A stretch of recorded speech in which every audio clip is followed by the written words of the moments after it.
Hello दोस्तों। स्वागत है आपका हमारी यूट्यूब चैनल जी के दोस्त में।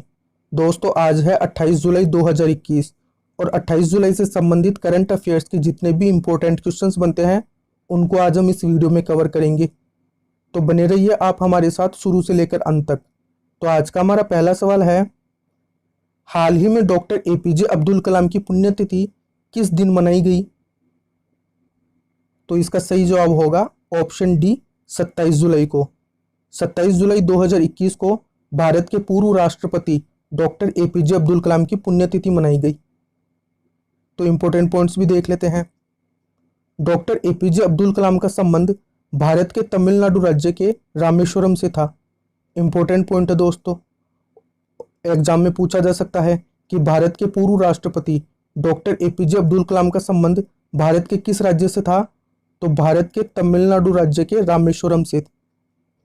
ये 18 जुलाई 2002 को भारत के 11वें राष्ट्रपति निर्वाचित हुए थे।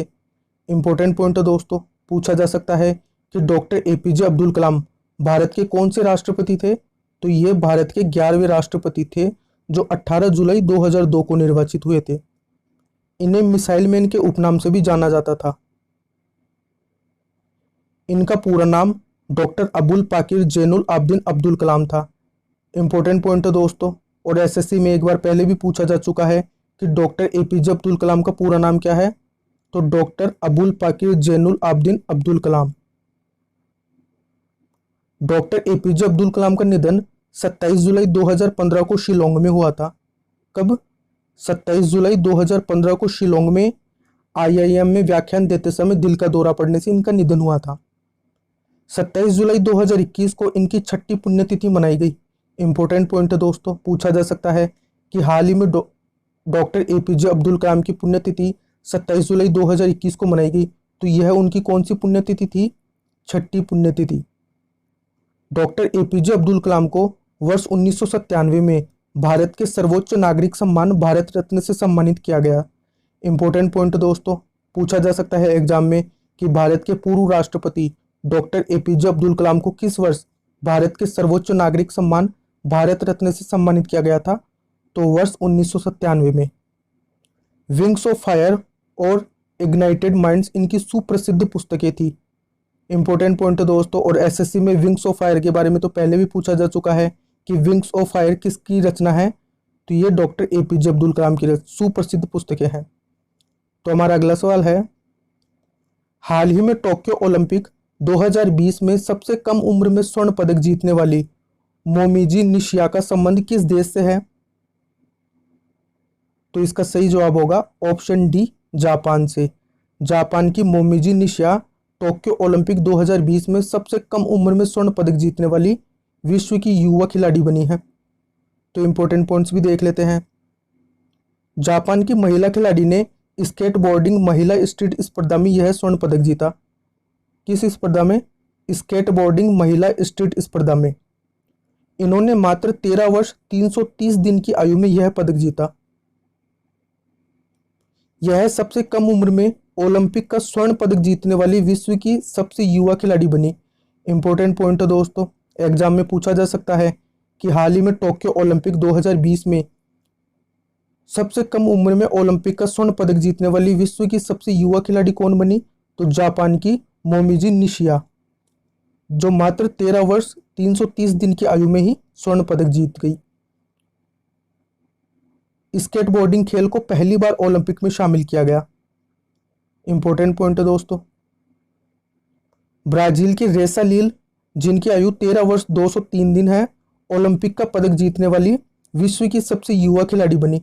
इंपॉर्टेंट पॉइंट है दोस्तों, पूछा जा सकता है कि टोक्यो ओलंपिक 2020 में ओलंपिक का पदक जीतने वाली विश्व की सबसे युवा खिलाड़ी कौन बनी? तो ब्राजील की रेसा लील, ये ओलंपिक का पदक जीतने वाली विश्व की सबसे युवा खिलाड़ी बनी है। जबकि जापान की मोमिजी निशिया ओलंपिक का स्वर्ण पदक जीतने वाली विश्व की सबसे युवा खिलाड़ी बनी है। रेसा लील ने इसी स्पर्धा का रजत पदक अपने नाम किया है। किस स्पर्धा का? स्केटबोर्डिंग की महिला स्ट्रीट स्पर्धा का रजत पदक अपने नाम किया है। तो हमारा अगला सवाल है, हाल ही में चर्चित केस सईद किस देश के राष्ट्रपति हैं? तो इसका सही जवाब होगा ऑप्शन ए ट्यूनीशिया। ट्यूनीशिया के वर्तमान राष्ट्रपति केस सईद हैं और ये चर्चा में क्यों है ये भी जान लेते हैं। ट्यूनीशिया के राष्ट्रपति ने हाल ही में देश की संसद को भंग कर दिया। राष्ट्रपति ने देश के प्रधानमंत्री हिचेम मेचीजी को उनके पद से बर्खास्त कर दिया। ट्यूनीशिया के राष्ट्रपति केस सईद ने देश के प्रधानमंत्री हिचेम मेचीजी को उनके पद से बर्खास्त कर दिया। और क्यों किया? राष्ट्रपति केस सईद ने देश के आर्थिक संकट और कोरोना महामारी से निपटने में सरकार की विफलता के कारण ऐसा किया। ट्यूनीशिया उत्तरी अफ्रीका महाद्वीप में स्थित एक अरब राष्ट्र है। इंपॉर्टेंट पॉइंट है दोस्तों, यह देश भूमध्य सागर के किनारे पर स्थित है। ट्यूनीशिया की राजधानी ट्यूनिस है। इंपॉर्टेंट पॉइंट है दोस्तों, एग्जाम में पूछा जा सकता है कि ट्यूनीशिया की राजधानी क्या है? ट्यूनिस। और ट्यूनीशिया की मुद्रा क्या है? ट्यूनीशियाई दिनार। तो हमारा अगला सवाल है, हाल ही में किस राज्य सरकार ने टोक्यो ओलंपिक में रजत पदक जीतने वाली महिला वेटलिफ्टर मीराबाई चानू को एएसपी पद पर नियुक्त किया? तो इसका सही जवाब होगा ऑप्शन ए मणिपुर राज्य सरकार ने। मणिपुर राज्य सरकार ने टोक्यो ओलंपिक 2020 में रजत पदक जीतने वाली भारतीय महिला वेटलिफ्टर मीराबाई चानू को एएसपी पद पर नियुक्त किया है। तो इंपॉर्टेंट पॉइंट्स भी देख लेते हैं। मीराबाई चानू ने टोक्यो ओलंपिक 2020 में भारत को पहला पदक दिलाया था। इंपॉर्टेंट पॉइंट है दोस्तों, पूछा जा सकता है एग्जाम में कि टोक्यो ओलंपिक 2020 में भारत के लिए पहला पदक किसने जीता? तो मीराबाई चानू ने। और भारत का जो पहला पदक था वो था रजत पदक। कन्नम मल्लेश्वरी के बाद भारोत्तोलन में ओलंपिक पदक जीतने वाली दूसरी भारतीय महिला भारोत्तोलक बनी है मीराबाई चानू। इन्होंने 49 किलोग्राम भार वर्ग में रजत पदक जीता। इंपॉर्टेंट पॉइंट है दोस्तों, पूछा जा सकता है कि हाल ही में भारतीय महिला वेटलिफ्टर मीराबाई चानू ने टोक्यो ओलंपिक 2020 में किस भार वर्ग में रजत पदक जीता? तो 49 किलोग्राम भार वर्ग में। मणिपुर की राजधानी इम्फाल है। इंपॉर्टेंट पॉइंट है दोस्तों, मणिपुर के वर्तमान मुख्यमंत्री एन बीरेन सिंह हैं। इंपॉर्टेंट पॉइंट है दोस्तों, एग्जाम में पूछा जा सकता है कि मणिपुर के वर्तमान मुख्यमंत्री कौन है? तो एन बीरेन सिंह। और मणिपुर के वर्तमान राज्यपाल कौन है? नजमा हेपतुल्ला। यह भी इंपॉर्टेंट पॉइंट है दोस्तों। मणिपुर राज्य की लोकटक झील पर केबुल लामजाओ नेशनल पार्क स्थित है, जो दुनिया का एकमात्र तैरता हुआ राष्ट्रीय उद्यान है। इंपॉर्टेंट पॉइंट है दोस्तों, और बहुत बार एग्जामों में पूछा जा चुका है कि दुनिया का एकमात्र तैरता हुआ राष्ट्रीय उद्यान भारत के किस राज्य में स्थित है? तो मणिपुर राज्य में। और किस झील पर स्थित है? लोकटक झील पर। तो हमारा अगला सवाल है, हाल ही में किस राज्य सरकार ने मेरी सरकार नाम से एक नए पोर्टल की शुरुआत की? तो इसका सही जवाब होगा ऑप्शन बी उत्तर प्रदेश राज्य सरकार ने। उत्तर प्रदेश राज्य सरकार ने हाल ही में मेरी सरकार यूपी नाम से एक नए पोर्टल की शुरुआत की है। तो इंपॉर्टेंट पॉइंट्स भी देख लेते हैं। माई गोव यूपी पोर्टल को कारगिल विजय दिवस के अवसर पर 26 जुलाई 2021 को लॉन्च किया गया। कब? कारगिल विजय दिवस के अवसर पर 26 जुलाई 2021 को। उत्तर प्रदेश की सरकार ने जनता से सीधे और तुरंत संवाद हेतु इस पोर्टल को लॉन्च किया। प्रधानमंत्री नरेंद्र मोदी ने 26 जुलाई 2014 को माई गोव पोर्टल की शुरुआत की थी। कब की थी? 26 जुलाई 2014 को माई गवर्नमेंट पोर्टल की शुरुआत की थी। जनसंख्या की दृष्टि से उत्तर प्रदेश भारत का सबसे बड़ा राज्य है। इंपॉर्टेंट पॉइंट है दोस्तों।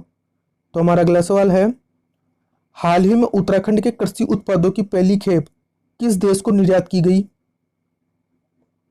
तो इसका सही जवाब होगा ऑप्शन डी संयुक्त अरब अमीरात को। संयुक्त अरब अमीरात को हाल ही में उत्तराखंड के कृषि उत्पादों मुख्यतः सब्जियों की पहली खेप को निर्यात किया गया है। तो इंपॉर्टेंट पॉइंट्स भी देख लेते हैं। इन कृषि उत्पादों का निर्यात संयुक्त अरब अमीरात के दुबई को किया गया है। दुबई को। मई 2021 में उत्तराखंड में उगाए गए बाजरे की पहली खेप डेनमार्क को निर्यात की गई थी। उत्तराखंड में उगाए गए बाजरे की पहली खेप डेनमार्क को निर्यात की गई थी मई 2021 में। ये इंपॉर्टेंट पॉइंट है दोस्तों, एग्जाम में पूछा जा सकता है कि मई 2021 में उत्तराखंड में उगाए गए बाजरे की पहली खेप किस देश को निर्यात की गई? तो डेनमार्क को। उत्तराखंड की राजधानी, उत्तराखंड की दो राजधानियां हैं दोस्तों। शीतकालीन राजधानी है देहरादून और ग्रीष्मकालीन राजधानी है गैरसैंण। उत्तराखंड के वर्तमान मुख्यमंत्री पुष्कर सिंह धामी हैं, जो कि राज्य के 11वें मुख्यमंत्री है। इंपॉर्टेंट पॉइंट है दोस्तों, क्योंकि इनको हाल ही में उत्तराखंड का मुख्यमंत्री पद सौंपा गया है। तो पूछा जा सकता है कि उत्तराखंड के वर्तमान मुख्यमंत्री कौन है, तो पुष्कर सिंह धामी, जो कि राज्य के 11वें मुख्यमंत्री हैं। उत्तराखंड के वर्तमान राज्यपाल बेबी रानी मौर्य है। यह भी इंपॉर्टेंट पॉइंट है दोस्तों। भारतीय सैन्य अकादमी उत्तराखंड के देहरादून में स्थित है। इंपॉर्टेंट पॉइंट है दोस्तों, और बहुत बार एग्जामों में पूछा जा चुका है कि भारतीय सैन्य अकादमी भारत के किस राज्य में स्थित है, तो भारत के उत्तराखंड राज्य के देहरादून में। उत्तराखंड में स्थित जिम कॉर्बेट राष्ट्रीय उद्यान भारत के साथ साथ एशिया का प्रथम राष्ट्रीय उद्यान है। यह भी बहुत इंपॉर्टेंट पॉइंट है दोस्तों, और बहुत बार एग्जाम में पूछा जा चुका है कि भारत का पहला राष्ट्रीय उद्यान कौन सा है, तो जिम कॉर्बेट राष्ट्रीय उद्यान, जो कि भारत का होने के साथ साथ में एशिया का भी प्रथम राष्ट्रीय उद्यान है, जो कि भारत के उत्तराखंड राज्य में स्थित है। तो हमारा अगला सवाल है, हाल ही में भारत के गृह मंत्री अमित शाह ने किस शहर में ग्रीन सोहा वनीकरण अभियान लॉन्च किया, तो इसका सही जवाब होगा ऑप्शन ए चेरापूंजी में। भारत के गृह मंत्री अमित शाह ने हाल ही में चेरापूंजी में ग्रीन सोहरा वनीकरण अभियान को लॉन्च किया है। तो इंपॉर्टेंट पॉइंट्स भी देख लेते हैं। यह अभियान मेघालय सरकार और असम राइफल्स द्वारा संयुक्त रूप से चलाया जाएगा। मेघालय सरकार और असम राइफल्स द्वारा संयुक्त रूप से इस अभियान को चलाया जाएगा। इस अभियान के लिए दिया गया नारा एवरग्रीन नॉर्थ ईस्ट है। इंपॉर्टेंट पॉइंट है दोस्तों। गृह मंत्री अमित शाह ने सोहरा क्षेत्र के लिए ग्रेटर सोहरा जलापूर्ति योजना का भी उद्घाटन किया है। कौन सी योजना का? ग्रेटर सोहरा जलापूर्ति योजना का। चेरापूंजी को स्थानीय और आधिकारिक तौर पर सोहरा कहा जाता है। मेघालय के चेरापूंजी क्षेत्र को स्थानीय और आधिकारिक तौर पर सोहरा कहा जाता है। ये इंपॉर्टेंट पॉइंट है दोस्तों। यह मेघालय राज्य के पूर्वी खासी हिल्स जिले में स्थित है। चेरापूंजी मेघालय राज्य के पूर्वी खासी हिल्स के जिले में स्थित है। मेघालय के मासिनराम में दुनिया में सबसे अधिक बारिश होती है। इंपॉर्टेंट पॉइंट है दोस्तों, और बहुत बार पूछा जा चुका है कि दुनिया में सबसे अधिक वर्षा किस क्षेत्र में होती है, तो मेघालय के मासिनराम क्षेत्र में। चेरापूंजी दुनिया का दूसरा सबसे अधिक वर्षा वाला क्षेत्र है। तो हमारा अगला सवाल है, हाल ही में किस बैंक ने Hindustan Petroleum Corporation Limited HPCL के साथ सह branded super saver credit card launch किया, तो इसका सही जवाब होगा ऑप्शन सी ICICI बैंक के साथ। ICICI बैंक ने Hindustan Petroleum Corporation Limited HPCL के साथ हाल ही में सुपर सेवर क्रेडिट कार्ड को लॉन्च किया है। तो इंपॉर्टेंट पॉइंट्स भी देख लेते हैं। ICICI बैंक की स्थापना जून 1994 को गुजरात के वडोदरा में हुई थी। इंपॉर्टेंट पॉइंट दोस्तों, ICICI बैंक का मुख्यालय गुजरात के वडोदरा में स्थित है। इंपॉर्टेंट पॉइंट दोस्तों, एग्जाम में पूछा जा सकता है कि ICICI बैंक का मुख्यालय कहाँ पर स्थित है, तो गुजरात के वडोदरा में। ICICI बैंक के प्रबंध निदेशक और CEO संदीप बख्शी है। यह भी बहुत ज़्यादा इंपॉर्टेंट पॉइंट है दोस्तों। पूछा जा सकता है एग्जाम में कि ICICI बैंक के प्रबंध निदेशक और CEO कौन है, संदीप बख्शी। HPCL की स्थापना 1974 को की गई थी। हिंदुस्तान पेट्रोलियम कॉर्पोरेशन लिमिटेड की स्थापना वर्ष 1974 को हुई थी। ये इंपॉर्टेंट पॉइंट है दोस्तों। और HPCL का मुख्यालय महाराष्ट्र के मुंबई शहर में स्थित है। इंपॉर्टेंट पॉइंट है दोस्तों। HPCL के अध्यक्ष एवं प्रबंध निदेशक मुकेश कुमार सुराणा हैं। इंपॉर्टेंट पॉइंट है दोस्तों, पूछा जा सकता है कि हिंदुस्तान पेट्रोलियम कॉर्पोरेशन लिमिटेड के वर्तमान अध्यक्ष और प्रबंध निदेशक कौन है, तो मुकेश कुमार सुराणा। तो हमारा अगला सवाल है, हाल ही में किस दिन भारत में केंद्रीय रिजर्व पुलिस बल स्थापना दिवस मनाया गया, तो इसका सही जवाब होगा ऑप्शन डी 27 जुलाई को। 27 जुलाई 2021 को भारत में केंद्रीय रिजर्व पुलिस बल स्थापना दिवस मनाया गया। और 27 जुलाई 2021 को ही भारत के पूर्व राष्ट्रपति डॉक्टर APJ अब्दुल कलाम की 6ठी पुण्यतिथि मनाई गई थी। तो इंपॉर्टेंट पॉइंट्स भी देख लेते हैं। CRPF ने 27 जुलाई 2021 को अपना 83वां स्थापना दिवस मनाया। इम्पोर्टेंट पॉइंट दोस्तों, पूछा जा सकता है एग्जाम में कि हाल ही में सीआरपीएफ ने 27 जुलाई 2021 को अपना कौन सा स्थापना दिवस मनाया? तो 83वां। सीआरपीएफ का गठन 27 जुलाई 1939 को नीमच में हुआ था।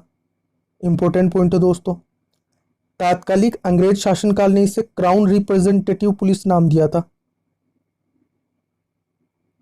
उस समय के अंग्रेज शासनकाल ने इसको क्राउन रिप्रेजेंटेटिव पुलिस नाम दिया था। भारत की आजादी के बाद 28 दिसंबर 1949 को संसद के एक अधिनियम द्वारा इस बल का नाम केंद्रीय रिजर्व पुलिस बल रखा गया। क्राउन रिप्रेजेंटेटिव पुलिस का नाम 28 जुलाई 1949 को संसद में पारित एक अधिनियम के द्वारा इसका नाम परिवर्तित करके केंद्रीय रिजर्व पुलिस बल रखा गया। ये इंपॉर्टेंट पॉइंट है दोस्तों। सीआरपीएफ का मुख्यालय नई दिल्ली में स्थित है।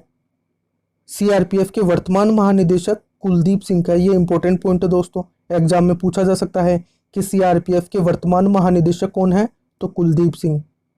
तो हमारा अगला सवाल है, हाल ही में बीएस येदियुरप्पा ने किस राज्य के मुख्यमंत्री पद से इस्तीफा दे दिया? तो इसका सही जवाब होगा option C, Karnataka. B S Yediyurappa ने कर्नाटक के मुख्यमंत्री पद से इस्तीफा दे दिया। तो इंपॉर्टेंट पॉइंट्स भी देख लेते हैं। इन्होंने अपना इस्तीफा राज्य के राज्यपाल थावरचंद गहलोत को सौंप दिया। इन्होंने मुख्यमंत्री पद पर रहते हुए अपने कार्यकाल के मात्र 2 वर्ष पूरे किए। अपने कार्यकाल के 2 वर्ष पूरे करने के बाद ही बीएस येदियुरप्पा ने अपना इस्तीफा सौंप दिया। कर्नाटक की राजधानी बेंगलुरु है, ये तो आप सभी को पता ही होगा दोस्तों। बेंगलुरु को भारत की आईटी राजधानी भी कहा जाता है। इंपॉर्टेंट पॉइंट है दोस्तों, पूछा जा सकता है कि भारत के किस शहर को भारत की आईटी राजधानी कहा जाता है? तो बेंगलुरु को। और इसके साथ ही बेंगलुरु को भारत की सिलिकॉन वैली भी कहा जाता है।